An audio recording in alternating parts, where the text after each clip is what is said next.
The youth want to talk to the trusted adults in their lives about the issues they face, even if these are difficult or awkward topics to discuss. I learned this several years ago when I taught the 15-year-old Sunday school class. I had a great group of kids who were very respectful and always were participating when I asked questions and when I asked them to read the scriptures. The problem I had was getting them to be excited and engaged in the lesson. There was one lesson that I gave that they were very excited and engaged in. And ironically, this was on the law of chastity. The lesson began, as these lessons usually do, with all of the kids staring at their feet and shuffling their feet awkwardly. I told them about the law of chastity, what it is, and why they need to live it. And so basically, I was giving them a lecture. Then I switched modes in the class, and I started to talk to the youth and carried on a discussion. They know what they're not supposed to do, but what they want to know is what is okay and where the line is and what is appropriate. So as we began a discussion, they became very engaged and excited about discussion. And so I realized from this that the youth want to talk to their parents and to their adult leaders about the issues that they face. And today our youth face many difficult, confusing, and challenging issues. One of these issues is, what is the big deal about pornography? The big deal about pornography is that damaging effects that it has. It damages the brain, it damages the family, and it damages society. It damages the brain in the same way that drugs do, because it is very much like a drug. The same chemical reactions occur in the brain when taking meth and cocaine as when viewing pornography. Excessive dopamine is released into the brain in this chemical reaction. The difference between the drugs and viewing pornography is that in the brain, when you view pornography, the chemical reaction is much more powerful. It's like a chemical bomb goes off. And in teens' brains, the reward pathway is much more powerful, 2 to 4 times more powerful than in adult brains. And this is what causes the reaction of dopamine in the brain. And so their brains are being flooded with even more dopamine. And just as with using meth and cocaine, using pornography is addicting.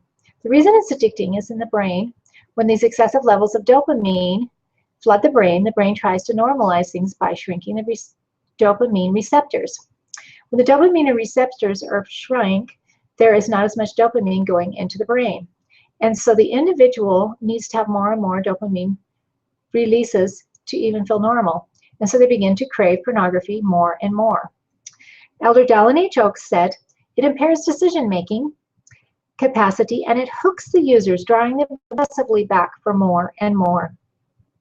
A man who had been addicted to pornography and hard drugs wrote to me of the comparison.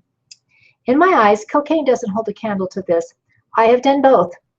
Quitting even the hardest drugs was nothing compared to trying to quit pornography.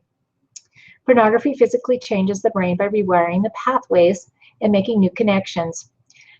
As the website fightthenewdrug.org stated, the same concept, neurons that fire together wire together. Also in the brains of those who are addicted, they have found that the frontal lobes of the brain actually shrink. Viewing pornography is damaging to the family.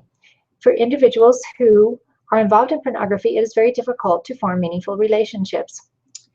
M.A. Layden in Pornography and Violence, a paper that was published in a journal on the social problems with pornography, said, healthy relationships are built on equality, honesty, respect, and love. In porn, it is the reverse. Interactions are based on domination, disrespect, abuse, and detachment. Viewing pornography causes a loss of the spirit.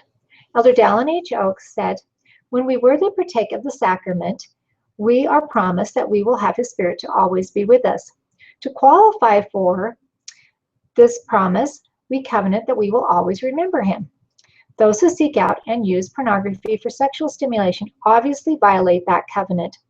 They also violate a sacred covenant to refrain from unholy and impure practices. They cannot have the Spirit of the Lord to be with them. I know personally of the damaging effects that pornography has on the family. My sister married a really sharp returned missionary in the temple. They had 4 beautiful daughters, and her husband was a really great dad to the girls. Everything with him was awesome, and everything was an adventure, and they were such a fun, cute little family. But then he became involved with pornography, and he had continued to get more and more addicted and use harder and harder pornography. And his personality changed and his behavior changed. He became very abusive of my sister, and after several years, she finally divorced him. After she'd left the home, her two oldest daughters told her that their dad had been sexually abusing them and had threatened to kill their mother if they told. That was 12 years ago. The girls have not seen their dad since the mom left the home, and they are now grown, but they still have emotional and health issues because of the abuse they suffered because of their dad's pornography addictions. Pornography is damaging to the society because it objectifies women and it promotes violence towards women. It also teaches women that abuse in relationships is normal and even healthy. Two of the side effects in individuals who view pornography is a lower material success in life and a change in beliefs. Both of these have negative, damaging impacts on society. Now that you know the damaging effects of pornography on the brain, on the family, and on society, you need to get involved. You need to get educated, and you need to talk to your children. 80% of first-time exposures occur in the home between the ages of 4 and 11. Pornography finds its allure in secrecy. It cannot thrive in openness. And two of great resources on the web that you can go to find out more information and get educated are the church's website, overcomingpornography.org. They also have a manual, a parent's guide that's very helpful. And the other website is fightthenewdrug.org. This is a fantastic site that talks about many of the different aspects of pornography and how it is damaging. And at the bottom of each of the articles, you can click on the references and find out where you can go for more information in different articles, journals, and websites. If you're addicted to pornography, you need to get help. You can't overcome this alone. The only way to overcome pornography is through the repentance process and through the atonement. How many days does it take to overcome an addiction?